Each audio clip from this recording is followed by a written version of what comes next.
జనసేనలోని కాపు నేతల్లో గుబులు పట్టుకుందా? వాళ్ళు కాపులను ఉద్ధరించడానికి పెట్టలేదని ఒక ఆయన, నేరస్తులు అని ఇంకో ఆయన, అట్లాగే జగన్ గారు అక్కడ కాకినాడ రూరల్లో పోటీ చేయాలని ఆయన కొంచెం అభ్యంతరకరమైన వ్యాఖ్యలు చేయటం, మరి ఇవన్నీ చూస్తే మీకేమనిపిస్తుంది? ఇప్పుడు ఎవరన్నా పవన్ కళ్యాణ్ గారిని పులివెందులు వెళ్ళి చేయమని చెప్తాడు ఆయన? చెప్పరు కదా. ఎందుకు అట్లా ఆ రకంగా ఎందుకు భయపడుతున్నారా? లేకపోతే ఏమి మా అధికారం ఉందనేటువంటి దీంతో మాట్లాడుతున్నారా?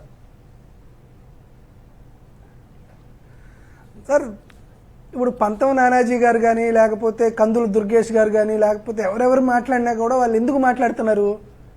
పాపం పవన్ కళ్యాణ్ గారు మొన్న ఒక వేదిక మీద అసలు నన్ను తిడితే కూడా మీరు పట్టించుకోరా అని చెప్పి వాళ్ళ మీద ఫ్రస్ట్రేషన్ ఏర్పాటు చేసినందుకు వాళ్ళు ఈరోజు తిడుతున్నారు. ఆయనకు ఫ్రస్ట్రేషన్ ఎందుకు వచ్చింది?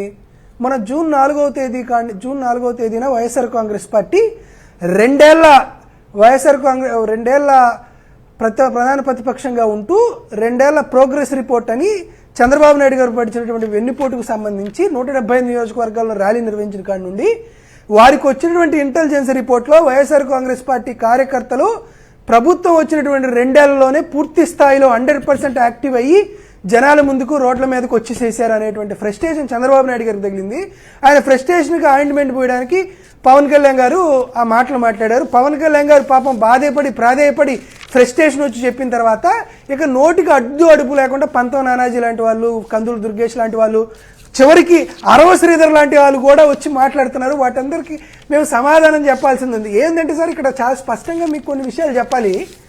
వైఎస్ఆర్ కాంగ్రెస్ పార్టీ అధినేత జగన్మోహన్ రెడ్డి గారిని నోటికి అదుపు లేకుండా ఎవరైనా విమర్శిస్తే వైఎస్ఆర్ కాంగ్రెస్ పార్టీ కార్యకర్త ఊరుకోడు.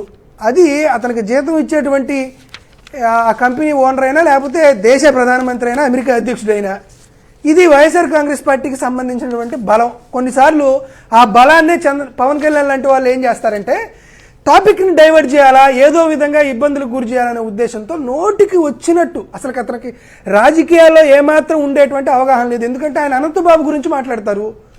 అరే అనంతబాబు గురించి మీరు మాట్లాడితే అరవ శ్రీధర్ గారి విషయంలో మనం చేసినటువంటి శుద్ధులు ఏమైపోయినాయి అని అడుగుతామనేటువంటి స్పృహ పవన్ కళ్యాణ్ గారికి ఉండదు.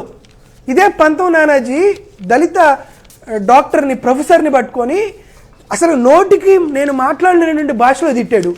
ఈ మాట మేము అడుగుతామనేటువంటి కనీస ఇంగిత జ్ఞానం కూడా పవన్ కళ్యాణ్ గారికి ఉండదు. అసలు నోటికి ఏదొస్తే అది మాట్లాడతాడు. ముందు వచ్చినటువంటి మాటకి తర్వాత వచ్చిన మాటకి ఏమాత్రం పొంతన ఉండేటువంటి పరిస్థితి ఉండదు. కొన్నిసార్లు ఏమంటాడు, నాకు కులం ఉందా, నాకు మతం ఉందా, నాకు ప్రాంతం ఉందా అని అంటాడు. సడన్గా మంచి ఐఆమ్ అన్అపాలజెటిక్ సనాతన హిందూ అని అంటాడు. అసలు ఎందుకు జుట్టాగరేస్తాడో, ఎందుకు మడగిక్కుంటాడో, ఎందుకు కాళ్ళని భూమాతకు తన్నుతాడో, ఎందుకు చొక్కా చించుకుంటాడో, అసలుకి అతను రాజకీయాల్లో ఏమాత్రం ఉండకూడనటువంటి వ్యక్తి ఎవరైనా ఉన్నారంటే ఈ రాష్ట్రంలో పవన్ కళ్యాణ్ అనేటువంటి వ్యక్తి. ఈ మధ్య మరీ ఫ్రస్ట్రేషన్ ఎక్కువైంది. మీరు ఇందాక ఇప్పటి అనేటువంటి గ్రామం గురించి మీరు మాట్లాడారు కాబట్టి ఒక్క విషయాన్ని ఆంధ్రప్రదేశ్ రాష్ట్ర ప్రజలకు తెలియజేయాలనేటువంటి ఉద్దేశంతో ఒక్క విషయాన్ని చెప్తాను సార్. నిజంగా మామూలుగా సిగరెట్ ప్యాకెట్ మీద రాస్తారు కదా, ధూమపానం ఆరోగ్యానికి హానికరం అని. పవన్ కళ్యాణ్ అనే వ్యక్తి ఆంధ్రప్రదేశ్ రాష్ట్రానికి హానికరం అని ఒక బోర్డు రాయాలి సార్. ఎందుకు చెప్తానంటే ఇప్పటి గ్రామ పంచాయతీ 2006, 2013 2 సార్లు కూడా వాళ్ళు ఏకగ్రీవంగా రాజకీయ పార్టీలకు అతీతంగా గ్రామ పంచాయతీ సర్పంచ్ని ఎన్నుకున్నారు. దీని ద్వారా ఏదో పంచాయతీ సర్పంచ్లు ఏదన్నా జరిగితే ఏకగ్రీవం అయితే రాష్ట్ర ప్రభుత్వం నుండి కాస్త ఎందుకో రాయితీలు లాంటివి వస్తాయి కాబట్టి ఆ డబ్బులతో వాళ్ళు ఒక కళ్యాణ మండపం కట్టుకున్నారు సార్. ఎంత ఆశ్చర్యమో చూడండి. కళ్యాణ మండపం కట్టుకొని దానికి సార్ గౌతు లచ్చన్న కళ్యాణ వేదిక అని పెట్టారు సార్. ఎందుకంటే అక్కడ మా గౌండ్ల బిడ్డలు చాలా ఎక్కువ మంది ఉన్నారు కాబట్టి వాళ్ళ పేరు పెట్టుకున్నారు. తర్వాత రజక సామాజిక వర్గం ఎక్కువ ఉందని చెప్పి కింద భోజనం చేసేటువంటి భోజనశాలకి చాకలి ఐలమ్మ భోజనశాల అని పెట్టుకున్నారు సార్. తర్వాత బయట కాస్త ఓపెన్ ఏరియా స్టేజ్ ఉంటుంది.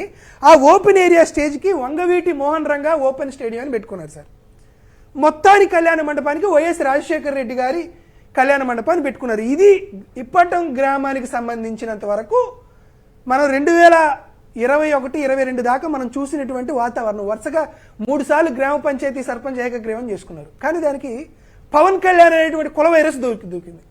ఈ కుల వైరస్ దూకిన తర్వాత అక్కడ 12 అడుగుల రోడ్డుని 60 అడుగుల రోడ్డు చేసి డివైడర్ పెట్టి సెంట్రల్ లైటింగ్ పెట్టినప్పుడు దాంట్లో కొంత కొన్ని ఇల్లు అంటే ప్రభుత్వ స్థలాన్ని ఆక్రమించుకున్నటువంటి కొన్ని ఇల్లు కూలిపోయింది. దానికి 50,000 60,000 రూపాయల ప్రభుత్వం ప్రత్యామ్నాయంగా డబ్బులు కూడా పరిహారం ఇచ్చింది. అది వేరే సంగతి.